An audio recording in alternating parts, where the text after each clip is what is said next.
صحیح مسلم حدیث نمبر 97۔ اسماعیل بن ابراہیم یعنی ابن الیہ نے ابو حیان سے، انہوں نے ابو زرعہ بن عمر بن جریر سے، اور انہوں نے حضرت ابو ہریرہ رضی اللہ عنہ سے روایت کی، کہا رسول اللہ صلی اللہ علیہ وسلم ایک دن لوگوں کے سامنے تشریف فرما تھے۔ ایک آدمی آپ صلی اللہ علیہ وسلم کے پاس آیا اور پوچھا، اے اللہ کے رسول، ایمان کیا ہے؟ آپ نے فرمایا، تم اللہ تعالیٰ، اس کے فرشتوں، اس کی کتاب، قیامت کے روز اس سے ملاقات، اس کے سامنے حاضری اور اس کے رسولوں پر ایمان لاؤ، اور آخری بار زندہ ہو کر اٹھنے پر بھی ایمان لے آؤ۔ اس نے کہا، اے اللہ کے رسول، اسلام کیا ہے؟ آپ نے فرمایا، اسلام یہ ہے کہ اللہ تعالیٰ کی عبادت کرو، اس کے ساتھ کسی چیز کو شریک نہ ٹھہراؤ، لکھی یعنی فرض کی گئی نمازوں کی پابندی کرو، فرض کی گئی زکوٰۃ ادا کرو، اور رمضان کے روزے رکھو۔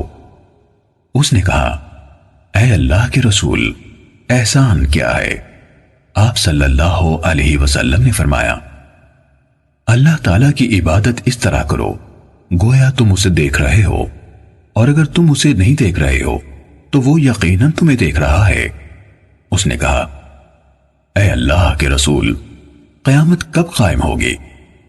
آپ صلی اللہ علیہ وسلم نے فرمایا، جس سے سوال کیا گیا ہے وہ اس کے بارے میں پوچھنے والے سے زیادہ آگاہ نہیں، لیکن میں تمہیں قیامت کی نشانیاں بتا دیتا ہوں۔ جب لونڈی اپنا مالک جنے گی تو یہ اس کی نشانیوں میں سے ہے، اور جب ننگے بدن اور ننگے پاؤں والے لوگوں کے سردار بن جائیں گے تو یہ اس کی نشانیوں میں سے ہے، اور جب بھیڑ بکریاں چرانے والے اونچی اونچی عمارتیں بنانے میں ایک دوسرے سے مقابلہ کریں گے تو یہ اس کی علامات میں سے ہے۔ قیامت کے وقت کا علم ان 5 چیزوں میں سے ہے جنہیں اللہ تعالیٰ کے سوا کوئی نہیں جانتا ہے۔ پھر آپ صلی اللہ علیہ وسلم نے یہ آیت پڑھی، بے شک اللہ تعالیٰ ہی کے پاس قیامت کا علم ہے، وہی بارش برساتا ہے، اور وہی جانتا ہے کہ ارحام یعنی ماؤں کے پیٹوں میں کیا ہے۔ کوئی زیرو نہیں جانتا کہ وہ کل کیا کرے گا، نہ کسی متنفس کو یہ معلوم ہے کہ وہ زمین کے کس حصے میں فوت ہوگا۔ بلا شبہ اللہ تعالیٰ علم والا خبردار ہے۔ حضرت ابو ہریرہ رضی اللہ عنہ نے کہا، پھر وہ آدمی واپس چلا گیا تو رسول اللہ صلی اللہ علیہ وسلم نے فرمایا، اس آدمی کو میرے پاس واپس لاؤ۔ صحابہ کرام رضی اللہ عنہم اسے واپس لانے کے لیے بھاگ دوڑ کرنے لگے تو انہیں کچھ نظر نہ آیا۔